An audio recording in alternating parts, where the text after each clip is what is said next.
Good morning. Welcome back to my channel. If you're new here, my name is Larry. Glad to have you. Today we're going to talk about what secrets seniors should keep to themselves. And I kind of feel like this is another one of those videos where I'm kind of preaching to the choir, but I can just about promise you, you're going to find one or two things here you may be guilty of. May not be, but you may be guilty of. In fact, a couple of them gave me pause once I started doing a little research on it.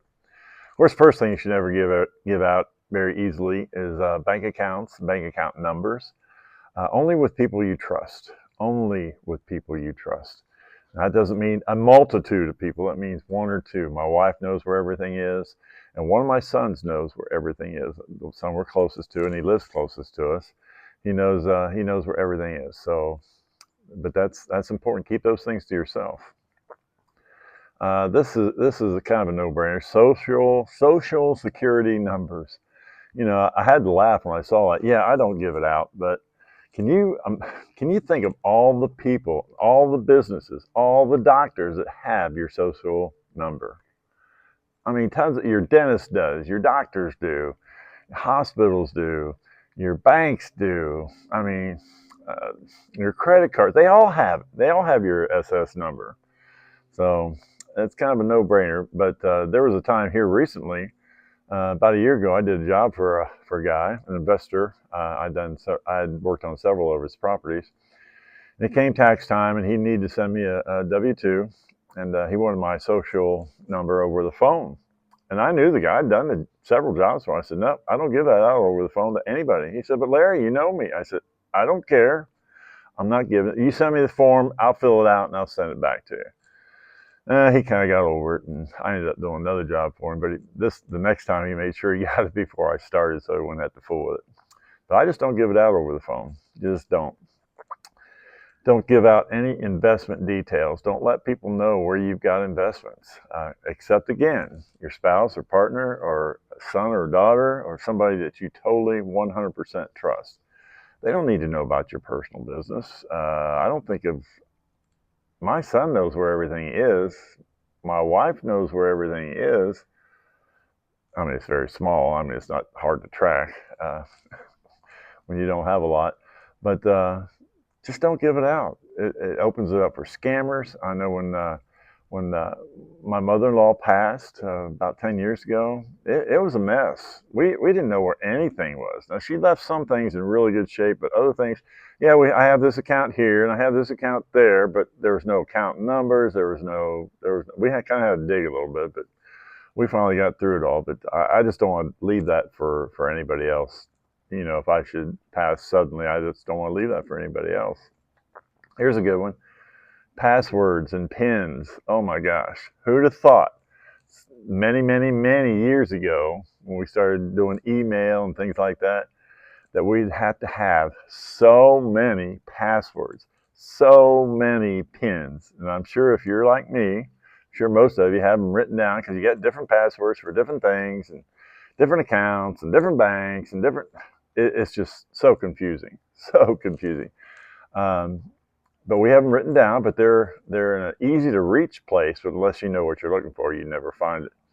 Um, so, but make sure somebody that you trust knows where these are, and and it's all good. Because if not, they're gonna have a mess going through your accounts if something happens to you suddenly. It's just not fair to them. Um, but they should be easy to get to again, but not in plain sight. Okay. Never let anybody know about your debt issues or if you got any credit issues. A friend of mine, he's recently retired, and it's all good. But about 2 years ago, we were just sitting there having coffee one time, and he was telling me he had $125,000 in student loan debt. He's a year or two away from retiring. Student loan debt. I couldn't believe it. I about fell out of my chair. I couldn't imagine being right, retirement age and having that kind of debt for student loans. It wasn't for him. It was for his son, which he gladly paid, but gladly signed for, I should say. Then he moved away I guess it was about a year ago, and he just let me know before he moved. He said, Larry, I had the money. I could have paid it. He said, but I was just kind of paying on it. And uh, so he said, I got that all taken care of, and it's all good. But never let anybody else know about that. Because of you who do have credit issues or debt issues, your friends, unfortunately, your friends may not be very empathetic. Here's a good one. I see this all the time. Not all the time. I see it often enough. Don't put your home address on social media. Oh my gosh. I forget, on one of my videos, I didn't catch it, but somebody else did. On one of my videos, somebody had posted their home address in the comment section of one of my videos. I'm like, oh my gosh. I was just about ready to delete it, and somebody else caught him on it. And somebody else called him on it, and he deleted it immediately. He thought, well, maybe that's not such a wise thing to do. But along those same lines, you see people going on vacation every day. They go on vacation all the time. And they send out these pretty pictures, these beautiful pictures. They're on vacation. Who's minding the store? Who's at home? You're just telling your world of social media that you're on vacation.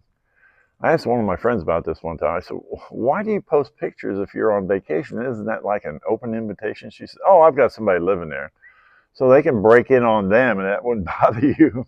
And it kind of gave her some pause a little bit, but I think she came around starting to post them after. She takes a lot of vacations.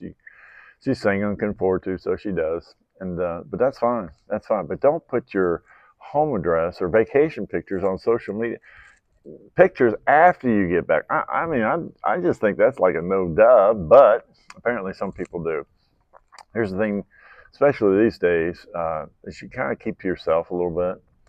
Strong, I'm talking strong, maybe even extreme political opinions. You're going to alienate a lot of the people around you because not everybody believes like you do. We all have political opinions. That's not the problem. The problem is when you hold it against somebody because of their political opinions. I have friends. I won't call them close friends, but I have friends who hold my political opinions against me. And that's fine. I can live with it as long as it doesn't interfere in our day-to-day stuff. They can have their opinions. Opinions are not that big a thing.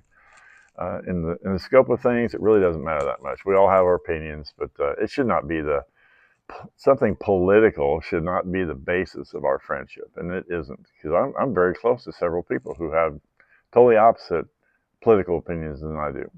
So we just don't talk about it that much. They can have their opinions, I can have mine, and it's all good. We come together on the important things. And here's a big one. It's not for you all, but I want you to be aware of such things. There's a lot of seniors who have mental health issues. They're depressed. They're isolated. They just don't get out. But you can just tell there's a problem there. First of all, a lot of people will not be empathetic. But this is for us. This is for me.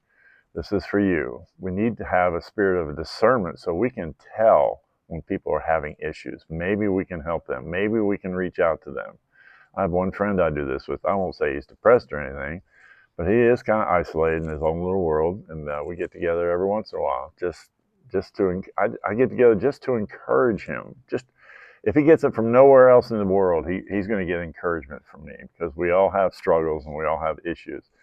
But just be aware of your friends, and especially your close friends, and even the ones that aren't so close. You can kind of tell when somebody's struggling with something, and I just hope that we can help people like that. But that's about all I've got for now. I know Miss Wendy wasn't in this video. She may do some more sometime, but if you got anything out of this, like, share, subscribe, and until we meet again, I'm going to continue to press on towards that goal.